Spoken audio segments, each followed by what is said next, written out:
I'm very excited about this next leg because we've been doing this tour for a long time now. It's almost 2 years, and it began in arenas, so huge arenas. But as it went on, I realised that it was evolving and the ideas that I talked about were getting more and more interesting. And I thought, actually, I'm enjoying it more in smaller theatres, beautiful theatres like this, where we can discuss the deepest questions. I mean, I'm asking questions such as, what is the nature of space and time? What happens if you fall into a black hole? How did the universe begin? Why is the universe built in a way that allows life to exist? These are deep questions. We don't have the answers to all of them, by the way. But it's interesting to me that in the last few years, particularly through the study of black holes, we've begun to be forced to ask questions about the nature of space and time. So we're beginning to talk about atoms of space and atoms of time. And that surely we need to understand those things if we're going to understand the origin of time, if indeed the universe had an origin. So really, I do say though, it's a disclaimer for everybody who might buy tickets. I don't know the answers to all of these questions. If I knew the answer to the meaning of existence, then the tickets would be more expensive. But what I hope is that I give you a snapshot of the current scientific framework within which we're beginning to try to answer these deepest of questions.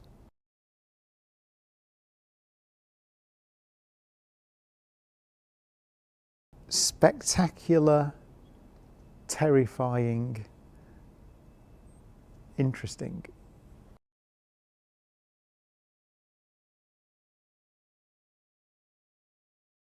On Earth, I'd love to do the show in the Antarctic. I've never been to Antarctica, and I'd love to do this at the South Pole, because that would be, a remarkable thing to do. But I'd also, you're right. I mean, if you said, well, you could do it on the moon. Wouldn't that be fantastic? So, because we have images, it's one of my favourite images of Earth rising over the surface of the moon. It's one of the images that opens the show, and it's actually a graphical representation of, I think, probably the most famous image taken from space, which is Earthrise, Christmas Eve 1968 from Apollo 8. My first Christmas Eve actually on Earth. And it's this beautiful image of the fragile crescent Earth rising above the desolate lunar surface. And so that image is central to the show. It's right up front. So wouldn't it be great for me not to have that on a screen, but behind me, right, the Earth rising over the surface of the moon? That would be cool.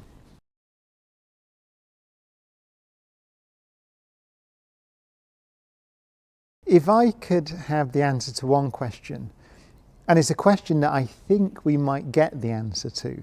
So I'm going to give you two answers. One is one that I think we might answer in the next few years, maybe, or decades, and one that's a bit more difficult. The one I think we might answer is, are we alone in the universe? It's a very deep question. And you might say, well, the universe is vast and enormous, so surely there's life out there beyond Earth. But we don't know. We haven't found any. But we have a series of missions at the moment on the surface of Mars. One spacecraft on the way to Jupiter's moon Europa, and one about to be launched. And so we're beginning to explore in ever more depth places in the solar system where we think the conditions may be currently. Let me say that a bit differently. You can pick it up, can't you? So we're beginning to explore places in the solar system now where we think the conditions might be supportive of the origin of life, maybe in the past, or maybe possibly now. Jupiter's moon Europa being one of them, Saturn's moon Enceladus being another one, and of course Mars. So I think, it's just, I don't know, but it's possible within the next 10 or 20 years that we might find microbes subsurface on Mars. And I would love to know that, because that would be the answer. Then we are not alone in the universe. The more difficult question that I'd love to know the answer to is whether the Big Bang was the origin of the universe, in the sense that that's a place where time began.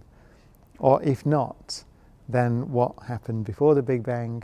And was there in some sense some mother of all big bangs that began the whole thing? Or is the universe eternal into the past as well as the future? So I'd love to know that.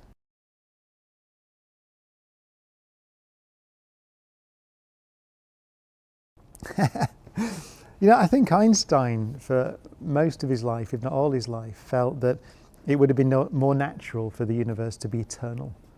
Because then you don't have to answer this question about, well, why did it begin?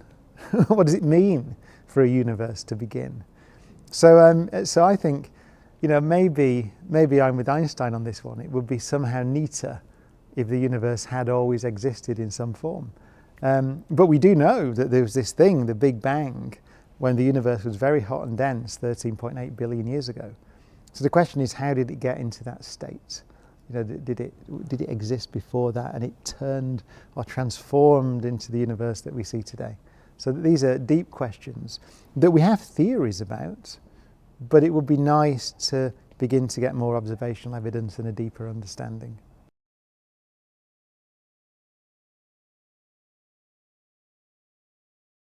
The most revolutionary theories in physics today, I think, are associated with black holes. And I'm going to talk about that in the show. It's one of my research interests, or my main research interest. So over the last decade or so, and actually stretching back to work that Stephen Hawking began in the 1970s, there have been really fundamental paradoxes about black holes. In particular, what happens to things that fall into them. So are they erased from the universe forever? Is it in accord with Einstein's theory? Is it that you go into the black hole, you can't ever get out, and you go in some sense to the end of time in the black hole? Or over unimaginable timescales, do you somehow get scrambled up and imprinted in the radiation that comes off the black hole, which is known as Hawking radiation? So could it possibly be that somehow everything that is you, if you fall in, comes out in some form? And that is it's been an interesting question for 50 years, and we're beginning to get answers now to that. And the current thinking is, well, I shouldn't give it away, should I? You should buy tickets.